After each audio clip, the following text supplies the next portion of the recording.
centuries ago, in a beautiful and peaceful kingdom, there lived a king named Midas.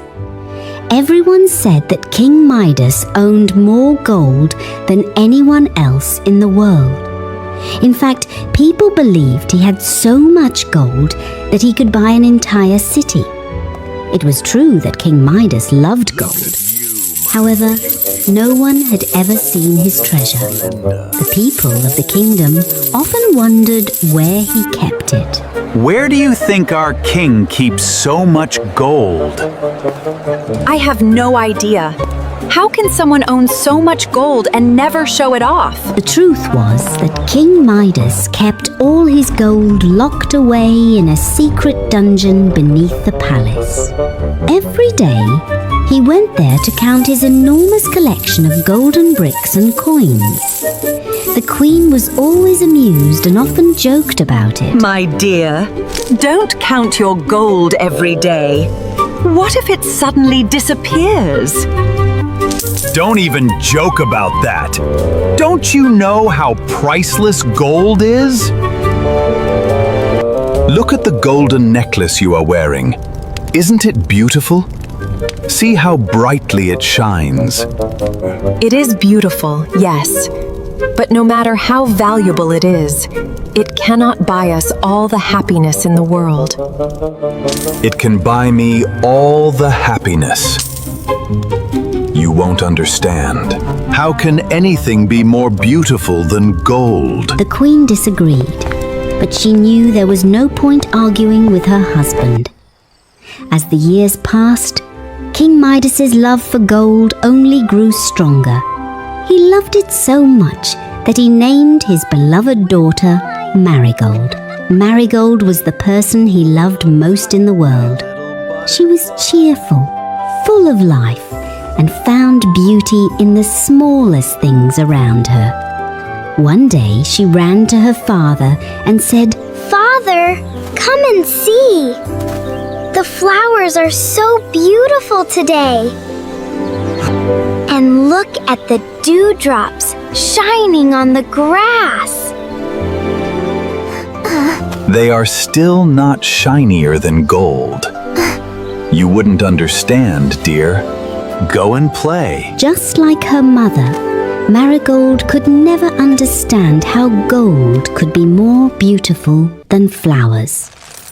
As time went by, King Midas spent more and more time alone in the dungeon, counting his treasure over and over again. Then, one day, the royal guards brought a strange man to the palace.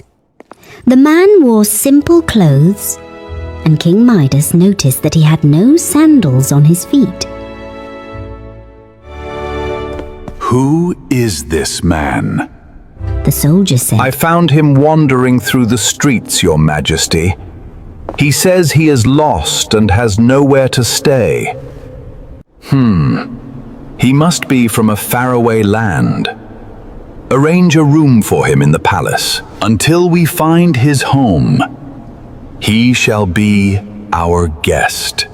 As the days passed, King Midas learned that the stranger was actually Silenus, a close friend of the forest god. Everything was prepared for Silenus with great care. He was treated like royalty and given everything he needed. King Midas made sure that his guest was comfortable and well looked after. A few weeks later, Silenus's home was finally found, and it was time for him to return. That night, King Midas sat alone in his dungeon, counting his gold as usual. Suddenly, a bright light flashed across the room.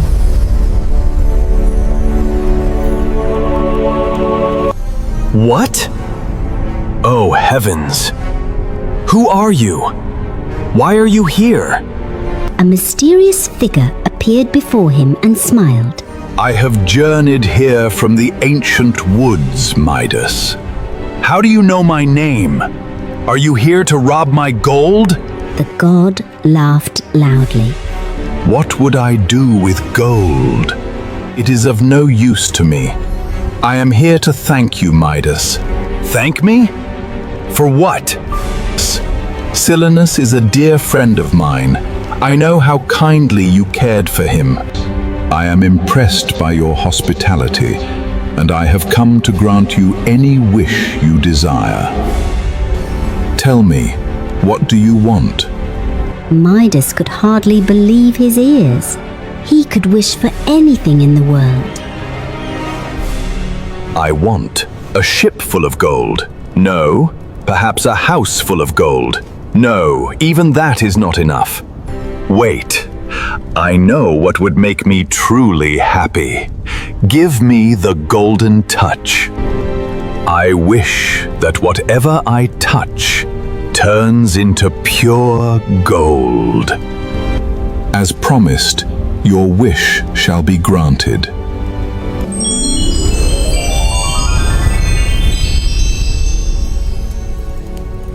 When the sun rises tomorrow morning, everything you touch will turn into pure gold.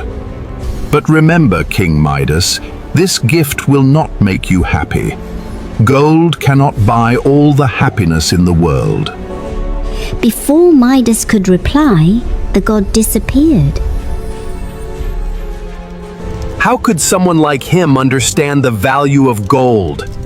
Tomorrow I will become the richest and happiest man on earth.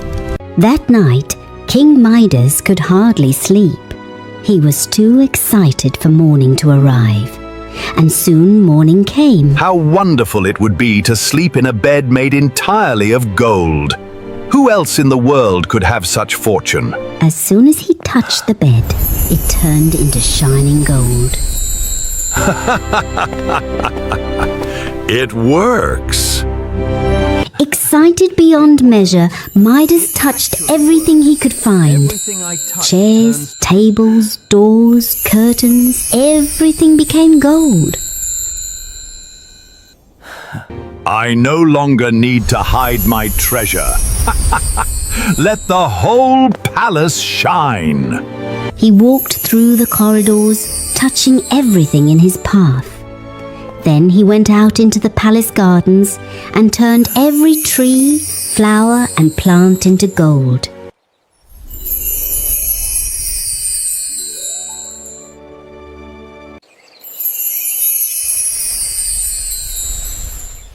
Oh, I am getting tired from all this running.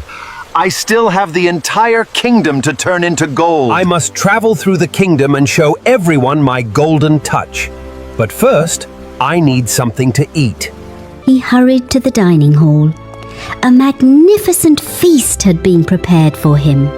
There were fruits, roasted meats, fish, and many other delicious dishes. What a feast! Everything looks delicious. He reached for a glass of water. The moment his fingers touched it, the water turned into solid gold. No. Where is the water?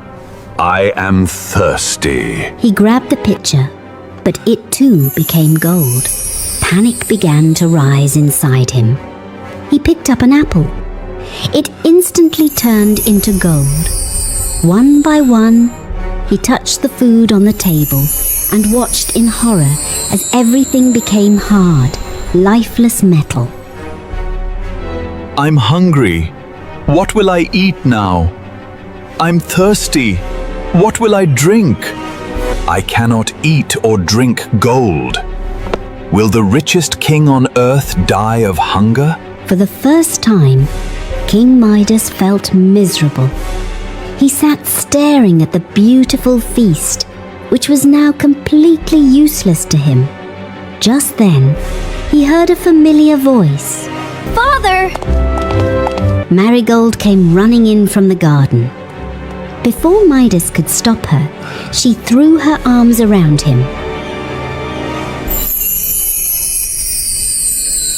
No, Marigold! But it was too late. In an instant, Marigold turned into a beautiful golden statue. She shone brighter than any treasure Midas had ever owned. But she did not breathe. She did not move. She did not speak. King Midas fell to his knees in despair. His beloved daughter was gone. Oh no, what have I done? Marigold, how could this ever make me happy? My beautiful little Sparkle. Please say something. With tears streaming down his face, Midas rushed back to the dungeon and cried out for the forest god. Please, help me! At once, the forest god appeared. Oh, King Midas, what is the matter? Why do you look so sad? It has only been a few hours since you received your special gift. Do you wish for another boon? Midas shook his head. God, I beg for your forgiveness. What good is this gift if it takes my daughter away from me? What use is food made of gold when I cannot eat it? What use is water made of gold when I cannot drink it? His voice trembled. My real treasure was my daughter, and now she no longer speaks. What should I do with all this gold if I can never see her smile again? Please, take all my gold. Take everything I own. But give me my marigold back. I understand now.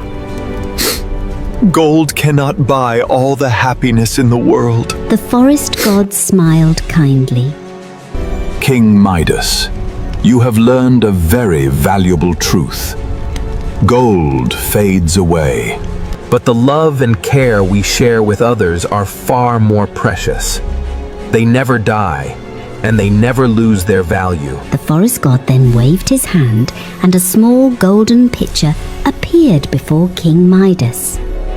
Take this. This pot is filled with magical water. Sprinkle a few drops on everything that has turned into gold, and the water will reverse the effect of your touch. Midas's eyes filled Thank with you. hope. Thank you, God. Without wasting a moment, the king rushed to his daughter and sprinkled a few drops of the magical water over her.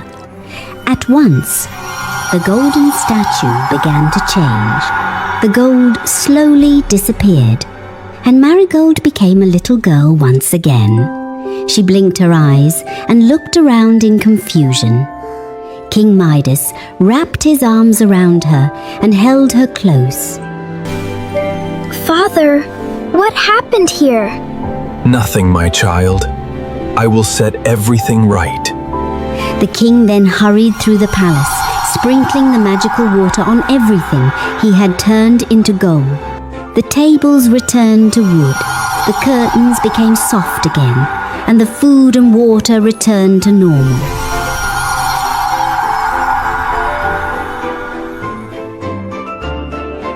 When he was finished, Midas took Marigold by the hand and walked with her into the garden. Together, they sprinkled the magical water over the trees, plants, and flowers. As the spell faded, the garden came back to life. Green leaves appeared once more, colourful flowers bloomed, and birds began singing among the branches. For the first time in his life, King Midas truly saw the beauty of nature. He looked around in wonder. Marigold, look! How beautiful the flowers are! What a beautiful day! See how the dewdrops shine on the grass. They're so beautiful. After everything had been restored to its natural form, King Midas sat down at the breakfast table with his wife and daughter. The table was filled with delicious food, fresh fruits, warm bread, fish, and many other dishes. This time, Midas could finally enjoy them. He ate happily, tasting every bite. Never before had food seemed so delicious. He drank glass after glass of cool water, quenching the thirst that had troubled him all morning. The Queen and Marigold watched him with amusement. From that day on, King Midas never returned to the dungeon to count his gold. Instead, he spent his days with his family. He walked through the gardens with Marigold, talked and laughed with the Queen, and learned to appreciate the little and simple things around him. The beauty of flowers, the songs of birds, the warmth of the sunshine, and the smiles of the people he loved became far more valuable to him than all the gold in his kingdom.